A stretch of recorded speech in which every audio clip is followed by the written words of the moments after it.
All right, dude, so picture this. You and I are both sitting down having conversation of God knows what, random stuff. Yeah.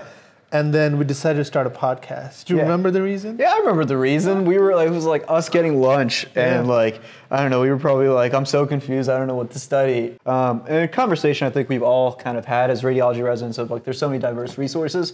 And then, you know, your interest in podcasting, my interest in education, you know, we were like, want to start something? And that led to further conversations of like, are you serious about starting something? Yeah, let's do it. So here we are today for the first episode of Clinically Correlate with Azfar and Vedant. Yeah, so super excited for this, guys.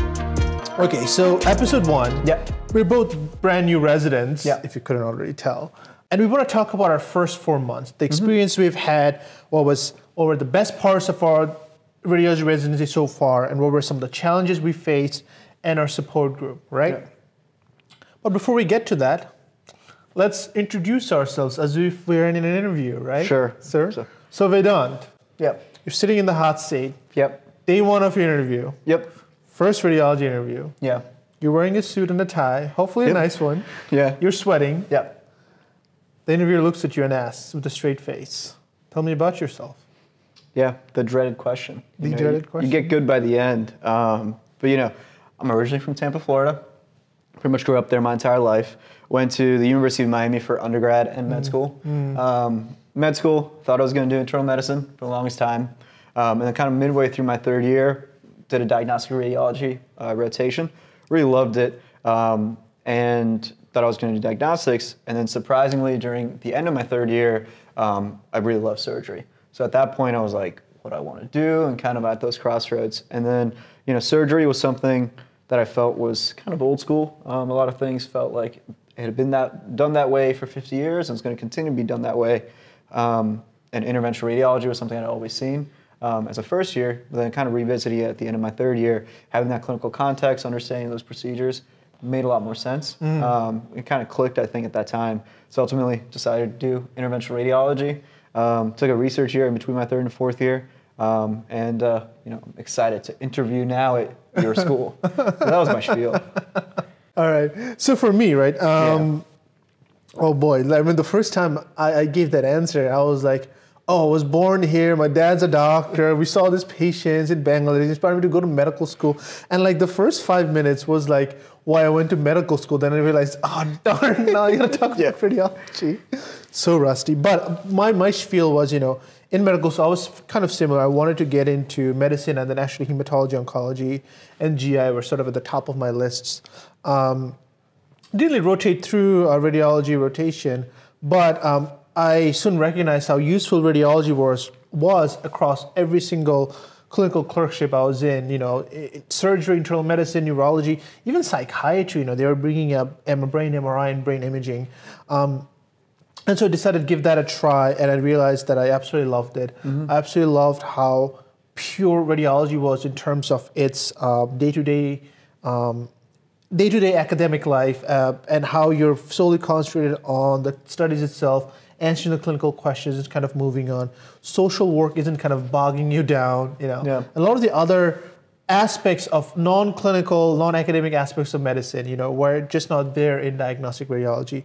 Absolutely loved it. I also loved how generalized it was, how you had the ability to learn about every single body system, learn about very, very cool modalities, and how forward-thinking radiology was in terms of its research and its advances.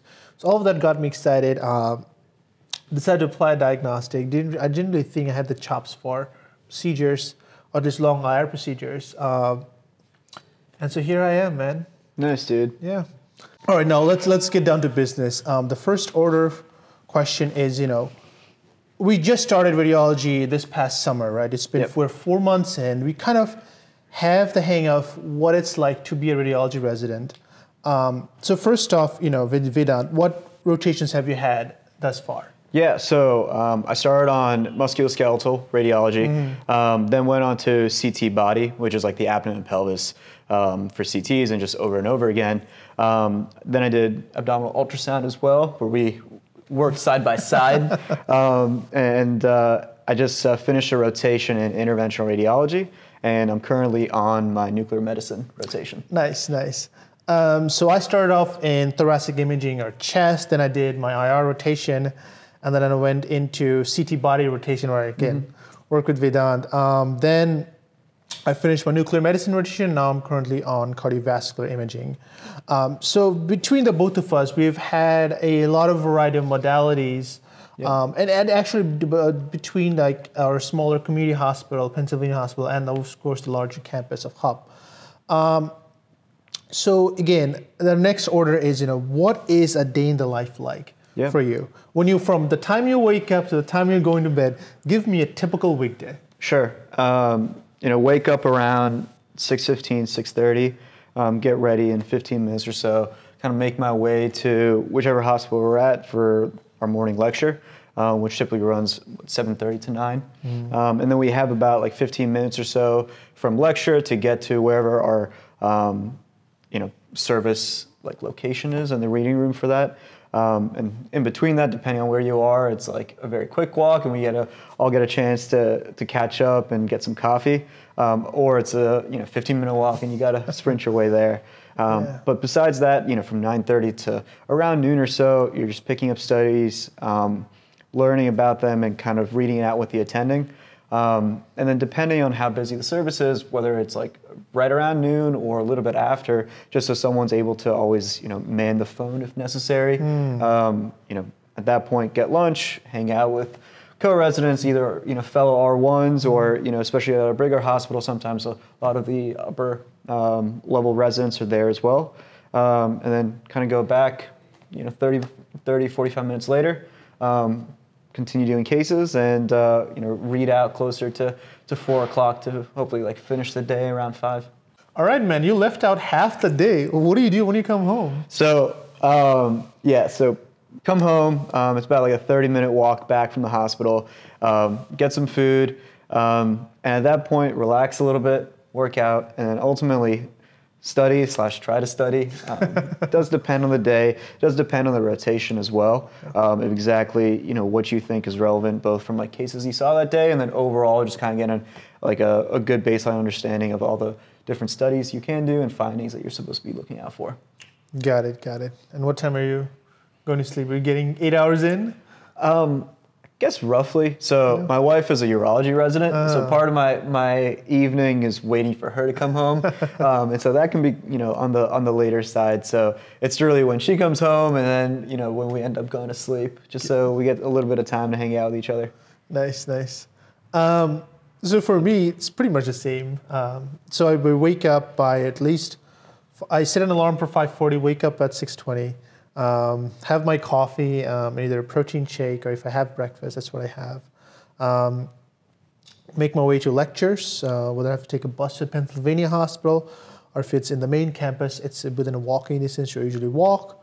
10 morning conference, then on my way back to service, I grab another cup of coffee, and then from 9:15 until 12 o'clock, read cases, text everyone for lunch, see who replies. Fair enough. And then have about 45 minutes to an hour of lunch. You can head back to service by 1 o'clock. And if it's a good day, finish by 4:15, and then read out until 5 o'clock.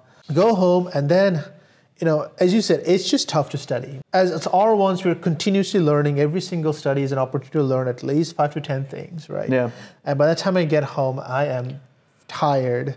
My brain is completely fried. So I usually stick to audiovisual ways of studying. So I usually watch relevant lectures on YouTube or any other methods. I also try to do questions. If I'm feeling up to it, I may read half an article or just look at pictures in an article. And then relax with YouTube. My wife is in New York, but she's here, hang out with her, like you said, and then. But if she's not here, still try to hang out over like FaceTime. And then go to sleep and get at least 8 hours in. Rinse and repeat, man. So for both of us, it seems that we have a good work-life balance, right?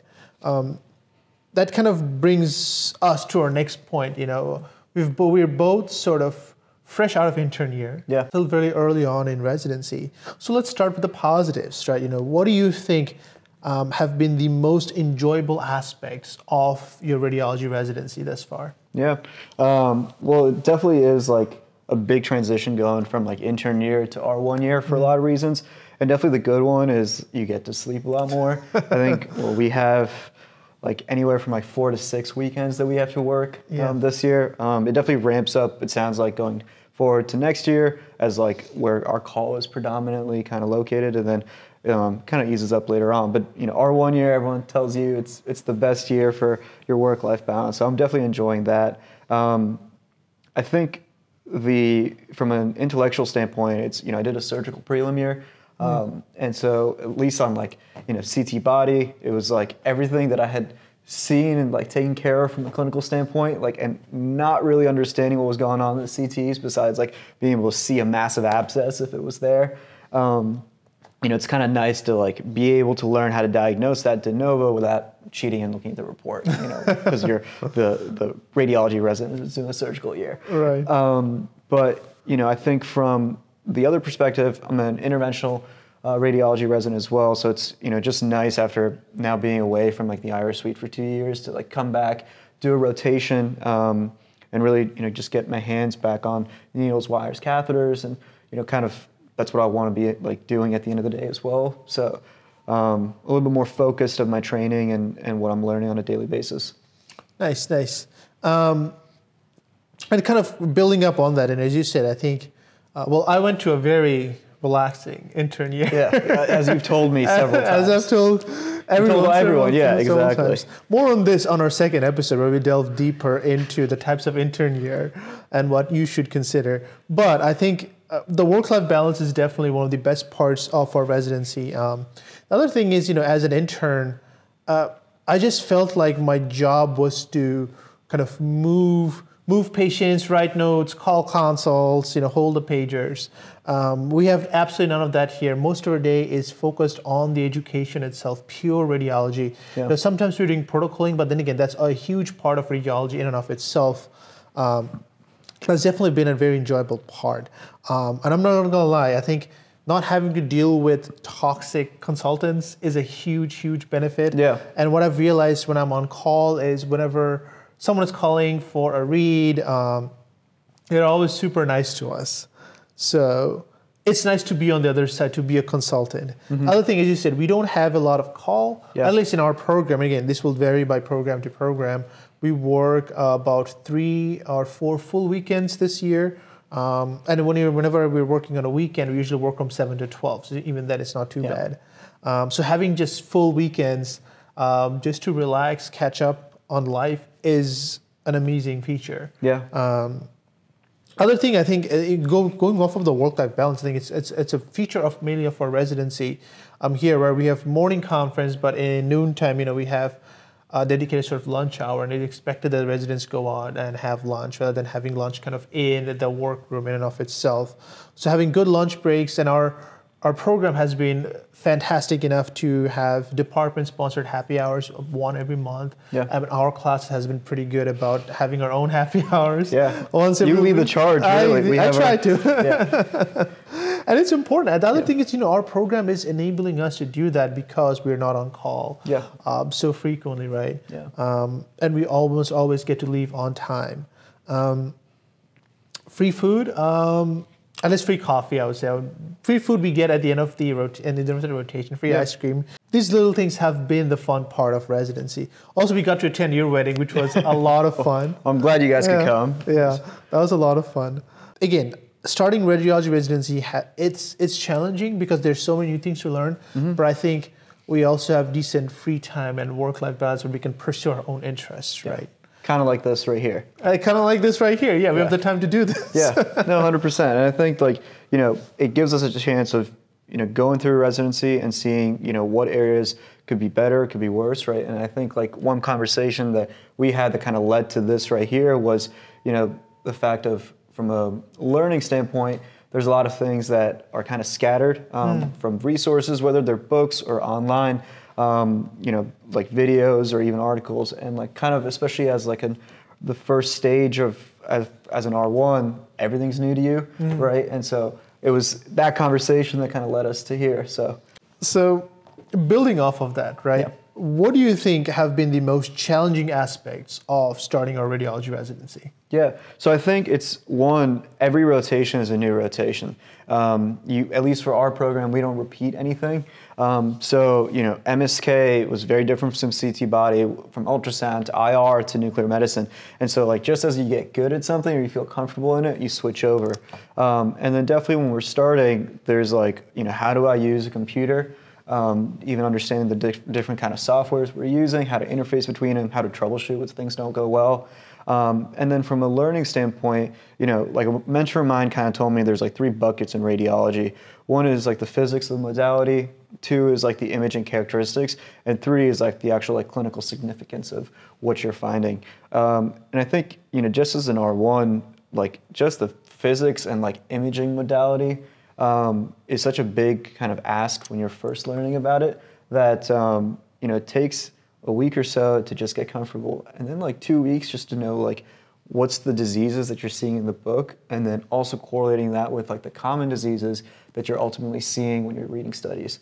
And I think just like, you know, in clinical rotations, that balance between like studying what's quote unquote higher yield in a book or questions versus clinically what's the information that you need to know to be able to report the incidentals that, you know, everyone has diverticulosis, but you actually do need to be able to pick it out before you can then, you know, say you see diverticulosis in everybody.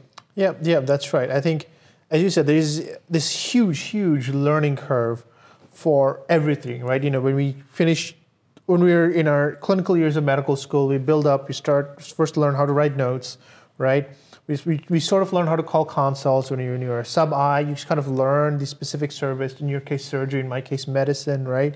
Then in your intern year, you know, but in whatever hospital you do your intern year in, you're still working with sort of the same knowledge base, right? And then you start radiology where everything is brand new, right? As you said, the computers, working with the computers, learning the shortcuts, working with our dictaphones, learning how to be efficient, right? I think one of the hardest things initially what I found was for any imaging, there's just so many different, there's so many different sequences. Like learning, and then so many different contrast phases, right? Learning what is useful for what. And even like the hanging studies, right? You know, what do I hang to my left screen? What do I hang on my right screen? What's a more efficient way of comparing things, right? How far back do you have to go when you see a lesion or you see something, right? And then on the other side, you know, you have, for the phones ringing, the clinical teams are asking very specific questions, you know, especially folks in subspecialized medicine or surgery, where they do have a broader level of understanding of the imaging findings, and they have those very targeted questions, which, you know, when we're inexperienced, we really don't have specific ways of saying it. In terms of saying it, sometimes you just see things, you know it's abnormal, but it's just so hard to find the words to describe them. And to describe them efficiently and quickly, right? So again, everything is new. When I'm home, when I'm trying to study, right, it's just, there's this lack of audiovisual resources out there, and it can be so scattered to try to study, especially for things that are, you know, if you're trying to study for chest x-ray, you'll find hundreds of videos, right? If you try to study for cardiovascular imaging, like a abdominal aortic runoff, it's very hard to find videos on it, right? And so there's a wide variety of resources, there's a wide variety of scarcity of resources that made learning a little bit of challenging. And even like when we start a rotation, right, what do you focus on in the first week? What do you study in the first week? What do you study in weeks 2 and 3, right? Is there a natural progression to studying where week by week you're being efficient rather than being inefficient, right? So it's this huge learning curve, not just on academics, but on everything that makes basically an intern year.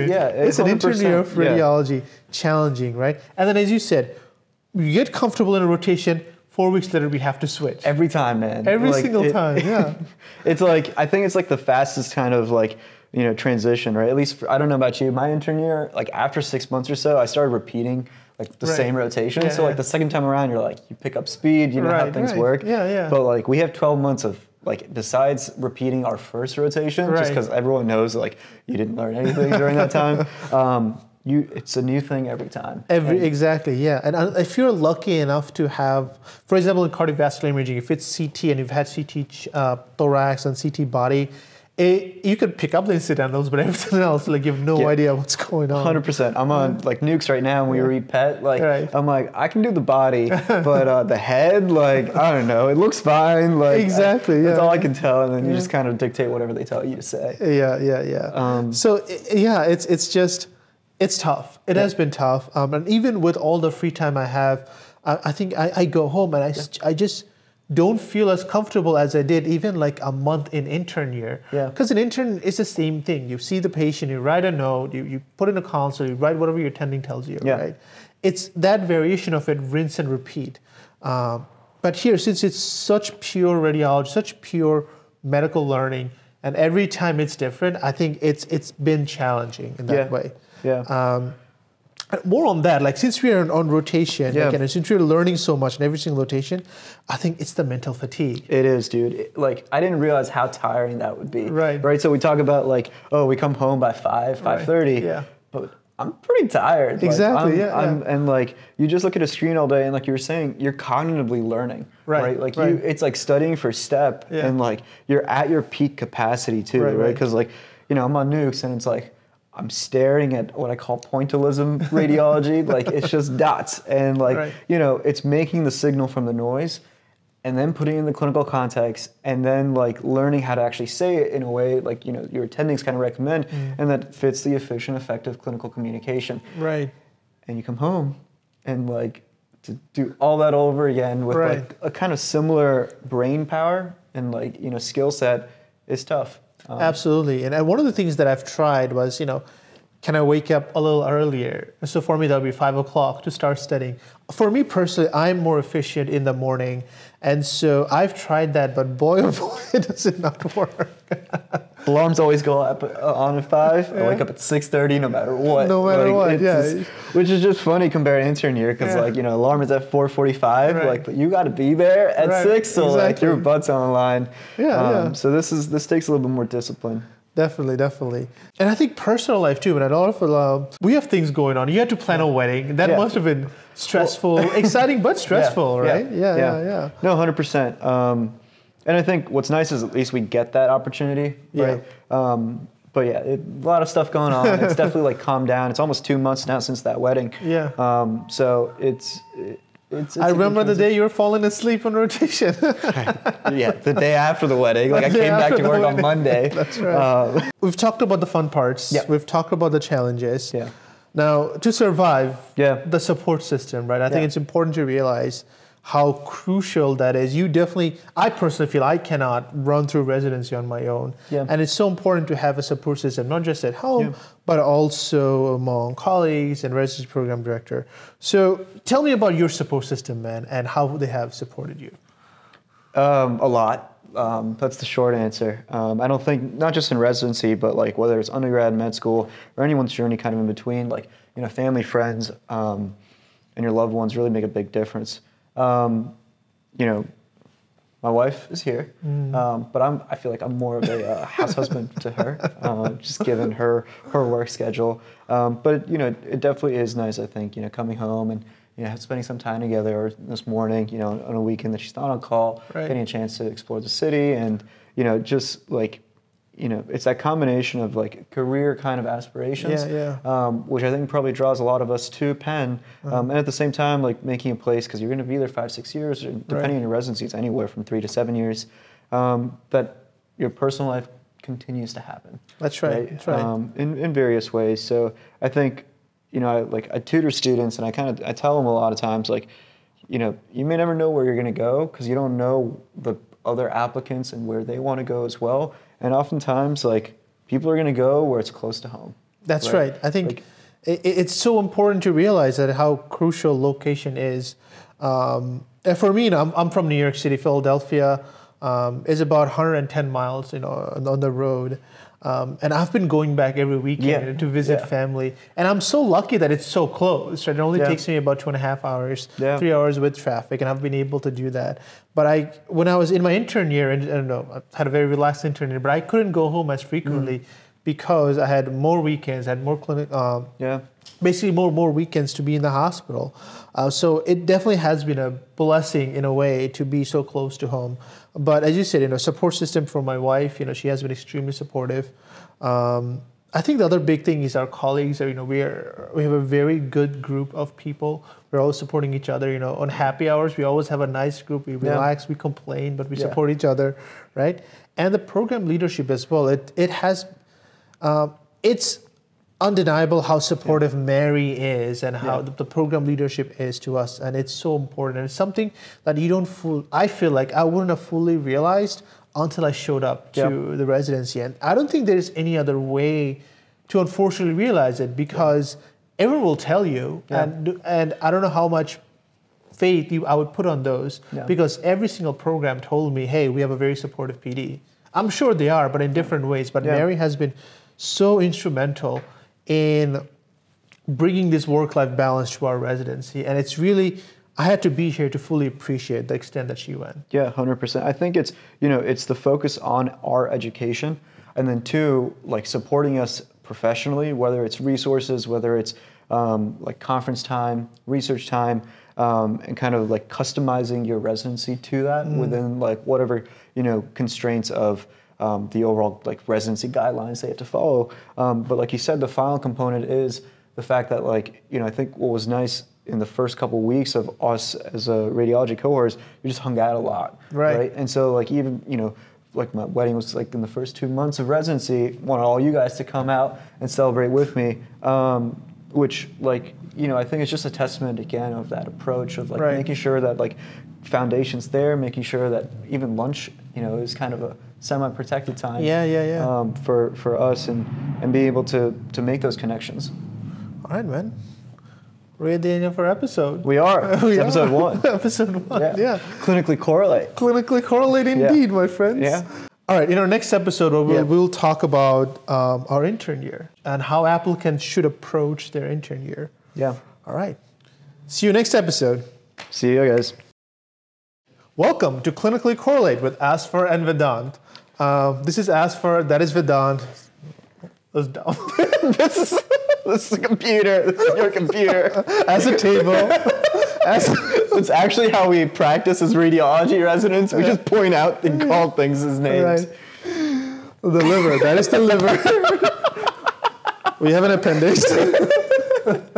2, understanding like the physics and like protocoling approach behind it.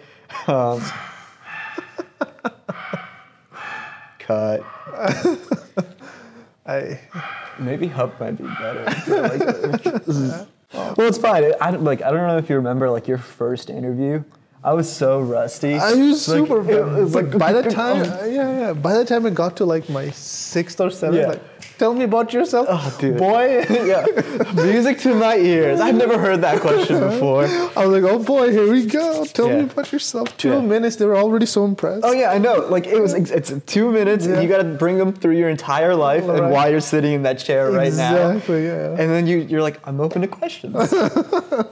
Bring him on, and then they ask questions like, I've heard that before. Let's go. Yeah. And then even if it's a new question, you start figuring out how to bring up old answers for that new question. Yeah. But the first couple of interviews, man. Boy. Penn was one of my first interviews. Oh, really? And you're still here. Dude, thank God, man. I think they made a mistake. I don't think we should have an interview. We should just make fun of each other the entire time.